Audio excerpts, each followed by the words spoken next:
Hello students, कैसे हैं आप लोग। आई होप आप सभी लोग बहुत ही अच्छे हैं। आज की इस वीडियो में हम लोग डिस्कस करने जा रहे हैं about the Fajans rule, that is covalent character in ionic compound. फिर उसके बाद हम लोग डिस्कस करेंगे about the polarisation in anion, polarising power of cation, what are the factors which affect polarisation and polarising power.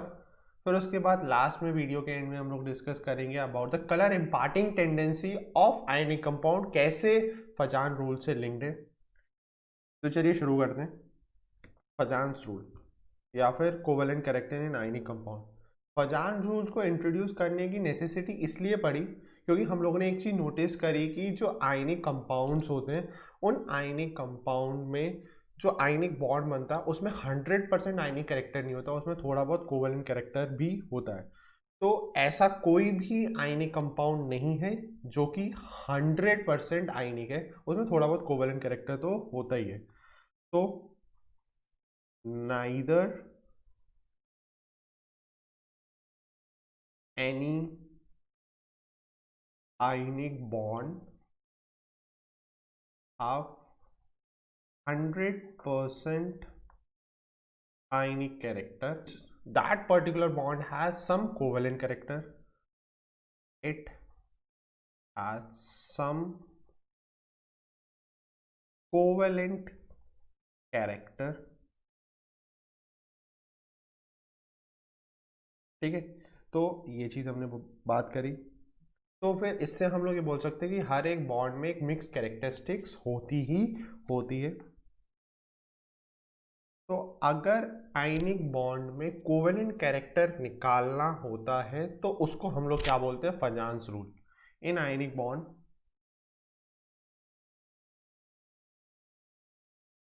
Covalent character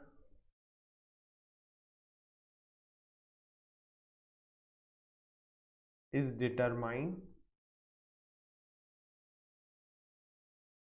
bye Fajans rule, by Fajans rule. ठीक है, ये चीज हम लोग को यहाँ पे एक चीज नोटिस हो गई। अब क्या फजान रूल क्या पता करेगा कि इसमें 95% आयनिक बॉन्ड है और 5% कोवेलेंट बॉन्ड है? नहीं। तो ये जो एनालिसिस हम लोग करते हैं वो क्वालिटेटिव एनालिसिस है कि हाँ, इसमें कोवेलेंट कैरेक्टर इतना है तो ये वाले में इससे कम होगा या इससे ज़्यादा होगा। तो हम लोग जो एनालिसिस यहाँ पे कर रहे हैं वो कौन सा एनालिसिस है, क्वालिटेटिव एनालिसिस। मतलब क्वालिटी की बात करेंगे कि कोवेलेंट कैरेक्टर है या नहीं है तो इसमें कितना है और किस में इससे कम है या इससे ज़्यादा है। ठीक है, तो थोड़ा सा हम लोग इसको विजुलाइज करने की कोशिश करते हैं कि कैसे कोवेलेंट कैरेक्टर जनरेट हो रहा है। क्या होता है, कैटाइन का जो साइज होता है वो थोड़ा छोटा सा होता है, एंड एनाइन की अगर हम बात करें तो उसका जो साइज होता है वो रिलेटिवली थोड़ा सा बड़ा होता है। तो हम लोगों ने क्या करा, ये बड़ा साइज इस तरीके से बना दिया। अब ये पॉजिटिवली चार्ज कैटायन और नेगेटिवली चार्ज जो एनायन होता है, तो मैं मालूम है कि न्यूक्लियस का जो होल्ड होगा वो पॉजिटिवली चार्ज का ज़्यादा होगा टुवर्ड्स इस इलेक्ट्रॉन, और नेगेटिवली चार्ज का जो होल्ड होगा उसके आउटर मोस्ट शेल इलेक्ट्रॉन की तरफ वो क्या होगा, वीक होगा। तो ये जो पॉजिटिव और ये नेगेटिवली चार्ज है, तो यहाँ पे हम लोग बोल सकते हैं कि ये cation and this is anion. यहाँ पे हम लोग बोल सकते हैं कि Z इफेक्टिव जो होल्ड की बात करें तो Z इफेक्टिव यहाँ पे बहुत ज़्यादा होता है, और अगर यहाँ पे हम लोग बात करें तो Z इफेक्टिव इतना ज़्यादा नहीं होता। Z इफेक्टिव कम होने की वजह से होल्ड कम है, तो दूसरे जने आके क्या करेंगे, इसके ऊपर मुंह मारेंगे, है ना। तो इसके ऊपर ऐसा मुंह मारने लग गए तो ये जो इलेक्ट्रॉन्स होंगे जो घूम रहे हैं, जो लूजली बाउंडेड हैं, वहां पे हम देखेंगे कि ये पॉजिटिव चार्ज की तरफ ऐसे शिफ्ट होने चालू हो गए। ठीक है, तो ये जो शिफ्ट हुए एनायन में, इनको हम लोग क्या बोलते हैं, पोलराइजेशन। ठीक है, इसको हमने क्या बोल दिया, पोलराइजेशन। और कैटायन क्या कर रहा है, उस इलेक्ट्रॉन क्लाउड को अपनी तरफ खींचने की पूरी कोशिश कर रहा है। तो उस कोशिश करने को, उस पावर को हमने क्या बोल दिया, पोलराइजिंग पावर। Polarising power. ठीक है, तो कैटायन के लिए बात करते हैं हम लोग पोलराइजिंग पावर की, एंड एनायन के लिए हम लोग बात करते हैं पोलराइजेशन।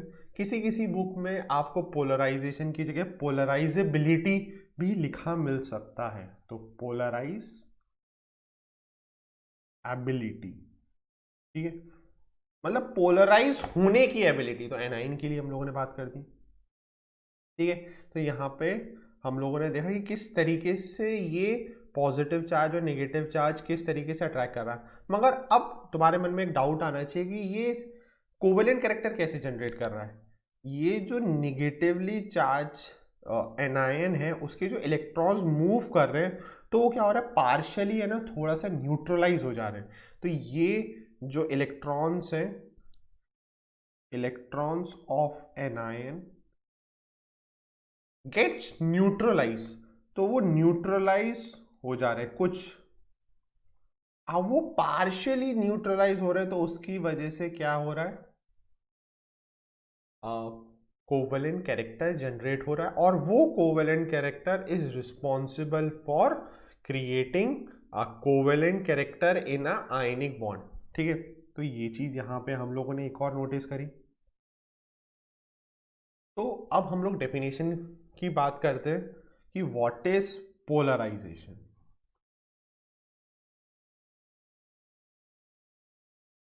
तो पोलराइजेशन का मतलब क्या हुआ कि जब कैटायन और एनायन पास पास में आ रहे हैं, तो कैटायन चालू होने की वजह से क्या करेगा, अपने इलेक्ट्रॉन से संतुष्ट ना होते हुए दूसरे के इलेक्ट्रॉन के ऊपर भी मुंह मारेगा, तो उसके इलेक्ट्रॉन इस चालू पॉजिटिव चार्ज की तरफ आने की कोशिश करेंगे, और थोड़ा सा जो इलेक्ट्रॉन क्लाउड है ना वो थोड़ा सा डेविएट सा हो जाएगा। ठीक है, तो हम लोग इसकी डेफिनेशन लिखते हैं। तो स्टूडेंट्स, आप अपने कंप्यूटर स्क्रीन, लैपटॉप स्क्रीन या फिर मोबाइल स्क्रीन के ऊपर ये डेफिनेशन देख रहे हो।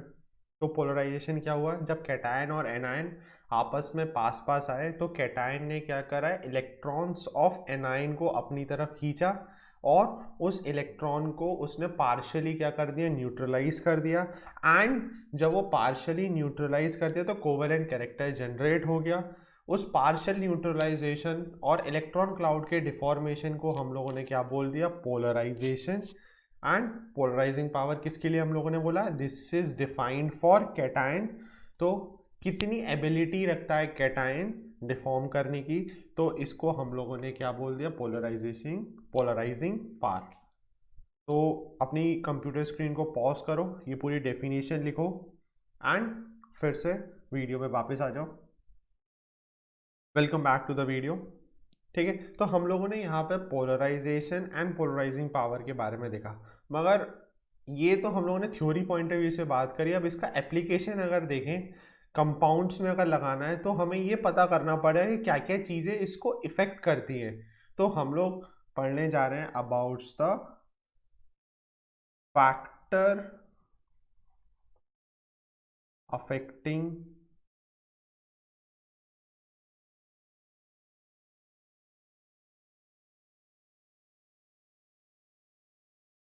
पोलराइजेशन।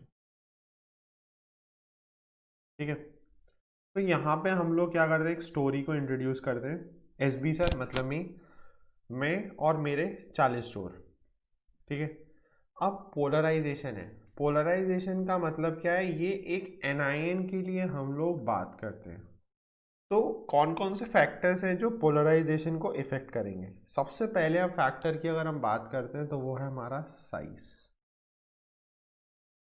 ठीक है, अब एक बात बताओ, एक घर है,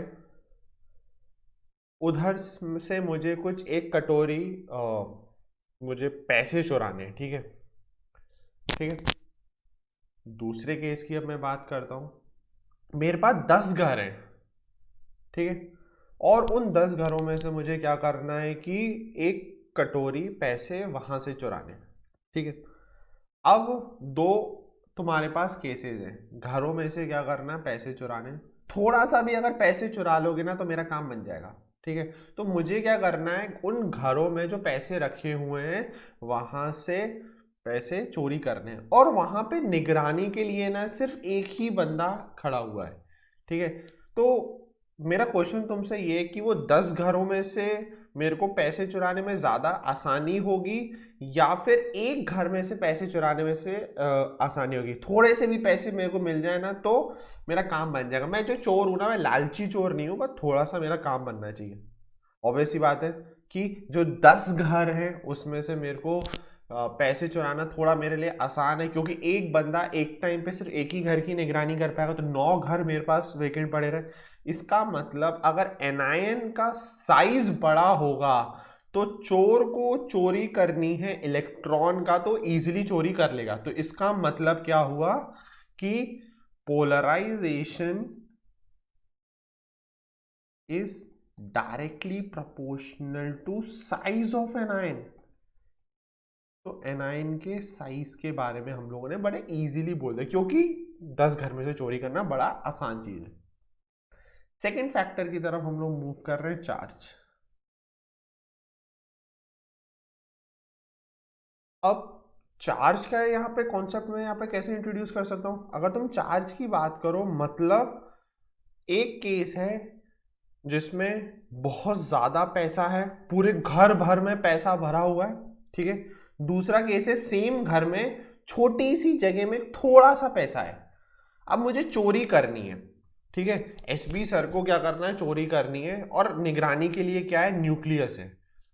अब और पैसा हमारे लिए क्या, इलेक्ट्रॉन। तो कौन से केस में मैं इजीली चोरी कर पाऊंगा यार, जब पूरा घर पैसों से भरा पड़ा है तो मैं किसी भी कोने में जाके पैसे निकाल लूंगा। तो ऑब्वियस सी बात है ना यार कि जहां पे ज्यादा पैसा होगा वहां पे ज्यादा इजीली चोरी करने में मेरे को आसानी होगी। तो मैं क्या करूंगा, पैसे को चोरी कर लूंगा। तो यहां पे मैं बोल सकता हूं पोलराइजेशन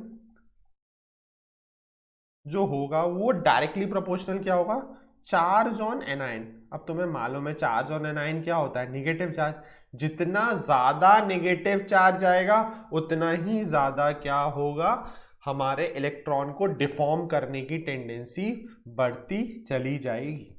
तो ये एक हमें फैक्टर मिल गया। तो एग्जाम्पल के लिए अगर हम लोग बात करें, कंपेयर करने के लिए, कंपेयर पोलराइजेशन,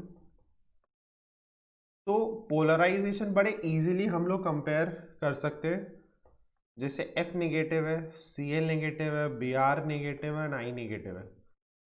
देखो तो चार्ज सेम है, मतलब पैसा सेम है, मगर घर बढ़ते चले गए। तो पोलराइजेशन किस में ज्यादा होगा, सोचो। ऑब्वियसली बात है बड़े वाले में पोलराइजेशन ज्यादा होगा। सेकंड केस है, नाइट्रोजन के ऊपर 3 नेगेटिव, ऑक्सीजन के ऊपर 2 नेगेटिव एंड फ्लोरीन के ऊपर 1 नेगेटिव। तो सोचो ज्यादा पैसे वाला केस है ये तो, अरे ये तो चार्ज वाला केस है, ज्यादा चार्ज तो ज्यादा इजली। तो हमारा आंसर क्या होगा। अब तुम बोलोगे कि sir what about the size, M3 negative का साइज तो ज्यादा होता है। मैं बोलूंगा बात तो तुम्हारी सही है। तो मैं बोलूंगा इस केस में कि जब कंफ्यूजन वाला स्टेट है कि चार्ज से आंसर कुछ और आ रहा है और साइज से आंसर कुछ और आ रहा है, तो डोमिनेटिंग फैक्टर किसको रखेंगे हम लोग, चार्ज को। तो डोमिनेटिंग फैक्टर इज चार्ज, ठीक है। तो चार्ज एक डोमिनेटिंग फैक्टर है, ठीक है। तो हम लोगों ने पोलराइजेशन के लिए फैक्टर्स अफेक्टिंग देख लिए। अब हम लोग सेकंड केस की तरफ मूव कर रहे हैं, that is polarising power. Polarising power, यहाँ पे एस लिखूं या जेड लिखूं, ये अमेरिकन और ब्रिटिश एक्सेंट का फर्क है। अमेरिका में जी लिखते हैं जेड, और ब्रिटिश में एस लिख देते हैं, तो उससे हमें कंफ्यूज नहीं होना है स्पेलिंग से। अब आगे बढ़ते हैं, ये पोलराइजिंग पावर बात किसके लिए करते हैं हम लोग। ऑब्वियस सी बात है यार, कैटाइन के लिए बात करी जाती है तो कैटाइन के लिए बात करेंगे, ठीक है। अच्छा तुमने बोल दिया कैटाइन के लिए बात करते हैं, फैक्टर्स क्या हैं, मुद्दे की बात करो ना। तुमने कहा ठीक है यार मुद्दे की बात कर रहे हैं, इतना बौखला क्यों रहे हो, कोई बात नहीं। तो हम लोगों ने देखा पहला फैक्टर, इसमें भी हमने रखा साइज। Okay size. तो यहाँ पे यार इस पॉइंट को कैसे समझने की कोशिश करें, ठीक है। अब ऐसा केस है कि एक है मोटा ताजा एकदम सूमो रेसलर टाइप बंदा। अब सूमो रेसलर एक बंदा है, और एक मरियल सा, एजाइल सा, पतला दुबला सा बंदा, एकदम ऋतिक रोशन टाइप, धूम 2 वाली मूवी वाला सीन है, ठीक है। अब चोरी करने के लिए बोला कि यार वो सामने तिजोरी है, सेम टाइप की तिजोरी है, चोरी करनी है, तो कौन इजीली चोरी करेगा? तुम कहोगे सर वैसे तो मुझे लगता है सुमो रेसलर ज्यादा अच्छे से कर पाएगा, मगर ऋतिक रोशन से मेरा खास लगाव है, तो हम ऋतिक रोशन से चोरी अच्छे से करा देते हैं। तो ज्यादा घूमते घूमते इधर उधर नहीं है, सीधी सीधी बात है भाई, ऋतिक रोशन करेगा, अपना हैंडसम हीरो है, एजाइल है, फिट फाट है, एकदम कूद फान जाएगा, सब कुछ कर लेगा, ठीक है। तो ऋतिक रोशन इजीली। इसका मतलब अगर पैसे चुराने हैं तो साइज क्या होना चाहिए? कम होना चाहिए। ओके, तो इसका मतलब कैटायन की अगर हम लोग बात करें कि पोलराइजेशन ज्यादा कराना है तो साइज के इनवर्सली प्रोपोर्शनल। तो अगर साइज ज्यादा तो पोलराइजेशन पावर कम, तो इसलिए हम लोगों ने क्या लिख दिया? Inversely proportional. तो साइज ऑफ एन आई, ठीक है भैया। तो साइज के लिए हम लोगों ने ये बोल दिया। सेकेंड पॉइंट यहाँ पे हम लोग डिस्कस करने जा रहे हैं, another very important point, charge. Okay, यहाँ पे मैंने क्या किया, अब मेरे को कैटाइन के ऊपर जो चार्ज होता है वो पॉजिटिव चार्ज होता है। एक केस है मैं, एस बी सर, ठीक है, और एक केस है एस बी सर और उनके 40 चोर। तो एस बी सर और उनके 40 चोर एक तरफ और एक अकेले एस बी सर एक तरफ। अब चोरी करने को बोला है कि भैया चोरी करना है, मैक्सिमम चोरी करना है, तो कौन ज्यादा? मैं मान सकता हूँ तुम भावुक हो जाओगे, नहीं सर एसबी सर आप तो अकेले हो, महान हो, ऐसा, मगर हमें भावुक नहीं होना है। रियलिटी जो है वो ये है कि मैं मेरे 40 चोरों के साथ ज़्यादा अच्छे से चोरी कर लूँगा। इसका मतलब ये है कि अगर मेरे पास ज़्यादा जने होंगे या फिर ज़्यादा इक्विपमेंट्स होंगे तो मैं ज़्यादा अच्छे से चोरी कर पाऊंगा। तो मतलब charge of cation, charge of cation अगर ज्यादा होगा तो पोलराइजेशन या फिर पोलराइजिंग पावर क्या हो जाएगी? बहुत ज्यादा हो जाएगी। क्या ये बात समझ में? तो बी पॉइंट भी यहाँ पे हमें क्लियर होना चाहिए। सी पॉइंट की तरफ हम लोग मूव कर रहे हैं। मेरा तुमसे एक डाउट है, एक मन में सवाल आ रहा है, चोरी कौन करता है? सुख सुविधा वाला बंदा, मतलब जिसके पास बहुत पैसा है, सारी चीजें हैं, टाटा, अंबानी, बिरला, ये लोग हैं, वो चोरी करेंगे किसी छोटे सी जगह में? या फिर एक टुच्चा सा आदमी जो मीडियोकर मिडिल क्लास टाइप बंदा है, उसको चोरी करने का बोला है और उसकी ज़रूरतें पूरी नहीं हो रही? तो तुम बोलोगे ना सर वो सब, वो गरीब आदमी बेचारा वो थोड़ा चोरी कर लेगा, क्या आ जाएगा? मैं भी कहूँगा यार बात तो सही है यार, भावुक करने वाली बातें कर दी है तुम लोगों ने, कोई बात नहीं। तो हम लोग अगर चोरी कराना है तो उससे कराएंगे। तो यही है हमारा तीसरा फैक्टर, क्या? नोबल गैस कॉन्फ़िगरेशन है और सूडो नोबल गैस कॉन्फ़िगरेशन है। Pseudo noble gas configuration. अब भैया ये क्या होता है सर? ये नए नए कंसेप्ट लेके आ जाते हो। कोई बात नहीं यार, टेंशन क्यों ले रहे हो, बता रहा हूँ। तो नोबल गैस कॉन्फ़िगरेशन का मतलब क्या होता है? NH2NP6, मतलब ऑक्टेट कंप्लीट नोबल गैस वाला, जो हमारा 18th ग्रुप है उसकी बात करते हैं। सूडो नोबल गैस कॉन्फ़िगरेशन का मतलब क्या हुआ सर? अच्छा, pseudo noble gas configuration, pseudo noble gas configuration, तो इसको हमने बोला भैया ये NH2NP6 और ND10, और ये D10 कॉन्फ़िगरेशन वाले, मतलब जिंक फैमिली वाला, मतलब ये 12th ग्रुप वाले अगर कॉन्फ़िगरेशन हो जाती है, इनर्ट गैस यहाँ पे लिख दें इलेक्ट्रॉनिक कॉन्फ़िगरेशन के लिए, और इधर इनर्ट गैस लिख दें, तो अगर ऐसा कॉन्फ़िगरेशन हो रहा है तो इसको सूडो नोबल गैस कॉन्फ़िगरेशन। हर आदमी स्टेबल होना चाहता है, वैसे ही हर एलिमेंट नोबल गैस बनना चाहता है, स्टेबिलिटी चाहता है जीवन में, जैसे तुम लोग स्टेबिलिटी चाहते हो, पढ़ के आईआईटी में जाना चाहते हो या फिर एम्स में जाना चाहते हो, ठीक है, या फिर और अच्छे यूनिवर्सिटी, तो वैसे ये एलिमेंट भी क्या स्टेबल होना चाहता है नोबल गैस के जैसा। तो ये तो नोबल गैस जैसा है, तो इधर उधर मुंह मारेगा नहीं, क्या ये मुंह मारेगा? हाँ, तो हम लोग क्या बोलेंगे, polarising power of a pseudo noble gas configuration क्या होगा, ज्यादा होगा। भैया एग्जाम्पल से समझेंगे तभी मजा आएगा, नहीं तो मजा नहीं आएगा। यही चाहते हो ना तुम लोग, तो ये लो भैया एग्जाम्पल। तो कंपेयर करना, देखो कभी कभार क्या होता है ना, मैं तुम्हारे कंपैरिजन करते करते ना जल्दी से आंसर दे देता हूँ, तो तुम लोग मेरे भावनाओं में नहीं बहना है। हमें वीडियो को करना है स्टॉप, खुद सोचना है। खुद सोचेंगे तो क्या होगा, मजा आएगा, समझ में आएगा। अगर समझ में आएगा तभी भाई आगे लाइफ में कुछ होगा, अदरवाइज कुछ ना होने वाला। ठीक है, तो खुद से ईमानदारी से सोचेंगे। तो हमारे पास है Li plus Na plus K plus, okay, ओ माई गॉड, ओ माई गॉड। यहाँ पे है Na प्लस Mg2 प्लस और Al3 प्लस, अरे वाह। ठीक है, और तीसरा एग्जाम्पल है हमारा Na प्लस और Cu plus, okay, very good, बहुत शानदार, मज़ा आ रहा है। तो यहाँ पे हम लोग बात करते हैं। तो इसको अगर अभी तक अटेम्प्ट नहीं किया है तो वीडियो को पॉज करो, वीडियो को पॉज करने के बाद अटेम्प्ट करो और फिर उसके बाद वापस आओ। तो welcome back to the video.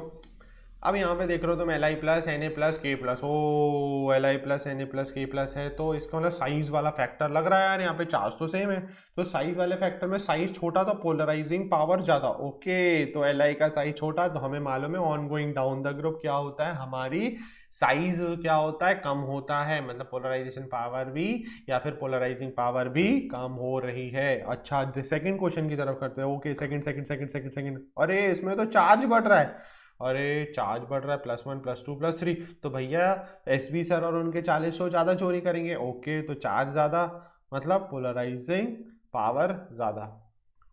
ये ओ यहाँ पे क्या है, Nobel gas configuration, Nobel gas configuration, और यहाँ पे क्या है, pseudo noble gas configuration. Yes, pseudo noble gas configuration मतलब यहाँ पे Na प्लस Cu प्लस, तो कौन ज़्यादा पोलराइजेशन, ठीक है।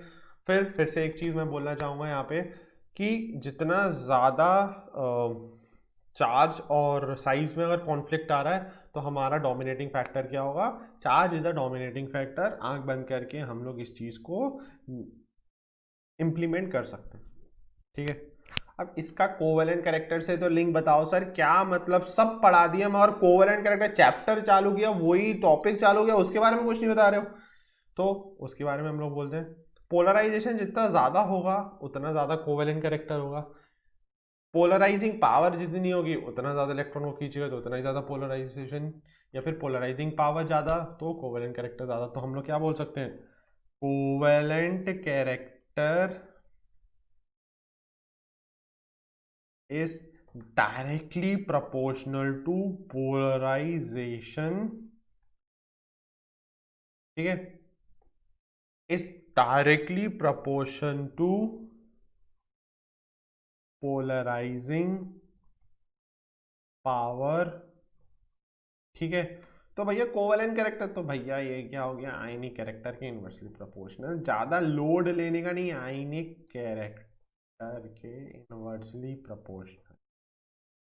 ठीक है, तो सीधा सीधा भाई हमने लिंक देख लिया, तो हम लोग डायरेक्टली जल्दी से रिकॉल करेंगे। फिर कोवेलेंट कैरेक्टर जो होता है वो कैटायन के साइज जितना कम होगा उतना ज़्यादा अच्छा होगा, एनायन का साइज जितना ज़्यादा होगा उतना ज़्यादा कोवेलेंट कैरेक्टर होगा, जितना चार्ज कैटायन का होगा उतना कोवेलेंट कैरेक्टर ज़्यादा होगा, जितना चार्ज एनायन का होगा उतना कोवेलेंट कैरेक्टर ज़्यादा होगा। ये चीज़ समझ में आ गई, लाइफ में आसानी है तो मज़ा है। ठीक है, आगे बढ़ते हैं। फाइनली एक चीज़ हम लोग लिख रहे हैं बहुत ज़्यादा इंपॉर्टेंट, पेपर में आ सकती है, तो कोवेलेंट कैरेक्टर से हम लोगों ने एक चीज़ क्या बोली कि अगर बढ़ रहा है तो बॉन्ड वीक हो रहा है, क्योंकि हमें मालूम है आयनिक बॉन्ड स्ट्रॉन्गेस्ट बॉन्ड, आयनिक कैरेक्टर ज़्यादा तो स्ट्रॉन्ग बॉन्ड कैरेक्टर ज़्यादा, स्ट्रॉन्ग बॉन्ड कैरेक्टर ज़्यादा तो बॉइलिंग पॉइंट ज़्यादा, मगर अगर कोवेलेंट कैरेक्टर ज़्यादा तो बॉइलिंग पॉइंट कम। ओके ओके, सिमिलरली हम लोग मेल्टिंग पॉइंट के लिए भी बोल देते हैं। ये जो चीज़ें लिखी है वो जनरली लिखा है, जनरली लिखा है। ठीक है, फिर आगे बढ़ते हैं सॉल्युबिलिटी की बात करते हैं। तो मैं मालूम है जो आयंस होते हैं आयनिक बॉन्ड में, आयंस का वजह से बॉन्ड बनता है। पानी में आयन जाते ही है ना टूट जाते हैं। अब पानी में जब आयन जाके टूट जाएंगे तो क्या होगा, सॉल्युबल हो गए।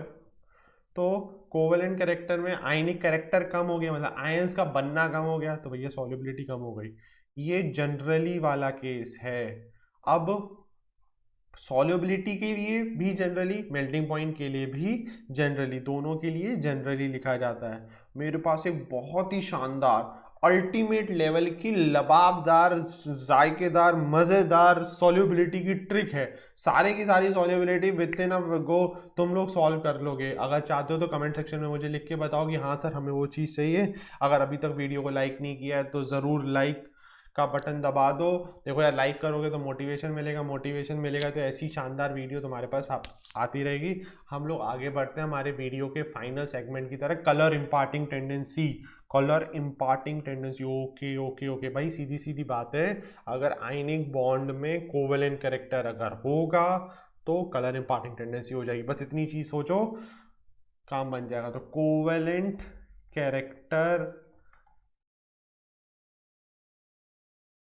is directly proportional to color imparting tendency। तो ऐसे आयनिक कंपाउंड जिसमें ionic bond character less than 10% हो, तो लेस देन 10% आयनिक कैरेक्टर वो है ना कलर बाउंड हो जाते हैं, कलर रिलीज कर देते हैं रे बाबा।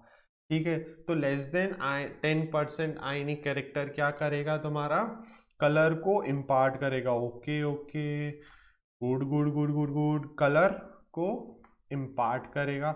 एग्जाम्पल देखते हैं यार, एग्जाम्पल के बिना ना जीवन में मजा नहीं आता है। ठीक है, तो एग्जाम्पल देख लेते हैं। तो AgF, AgCl, AgBr और AgI। देखो कैटायन मैंने क्या रखा है, फिक्स रखा है, एनायन को बढ़ाता जा रहा है। तो डोमिनेटिंग फैक्टर क्या रहेगा हमारे एनायन के बाद से मैं बात करते हैं कि एनायन के ऊपर चार्ज सेम है। वेरी गुड, चार्ज सेम है तो ये तो हो जाता है सॉल्युबल। ओके, ये बनाता है white precipitate. Very good, white precipitate. ये लाइट येलो, कौन सा yellow, light yellow. Finally AgI का अगर मैं बात करूं तो ये dark yellow, very very dark yellow. तो मैं मालूम है कोवेलेंट कैरेक्टर यहाँ से यहाँ तक बढ़ रहा है। कोवेलेंट कैरेक्टर की अगर मैं बात करूं तो बढ़ रहा है, पहले वाइट कोई भी रंग नहीं, फिर लाइट वो भी लाइट येलो, और फिर आ रहा है डार्क। तो कलर इंपार्टिंग टेंडेंसी क्या होती जा रही है, बढ़ती जा रही है। ठीक है, तो आज की इस वीडियो के लिए बस इतना ही। आई होप आपको ये वीडियो बहुत ही इंटरेस्टिंग लगी होगी, बहुत नई नई चीज़ें आपने सीखी है। अगर आपको इंटरेस्टिंग लगी है, चीज़ें कुछ नया सीखने को मिला है, तो प्लीज़ लाइक शेयर सब्सक्राइब करो, बेल आइकन को दबा दो जिससे कि ऐसी इंटरेस्टिंग वीडियो आपके पास सबसे पहले पहुंच जाए। So thank you, bye bye, फिर मिलते हैं।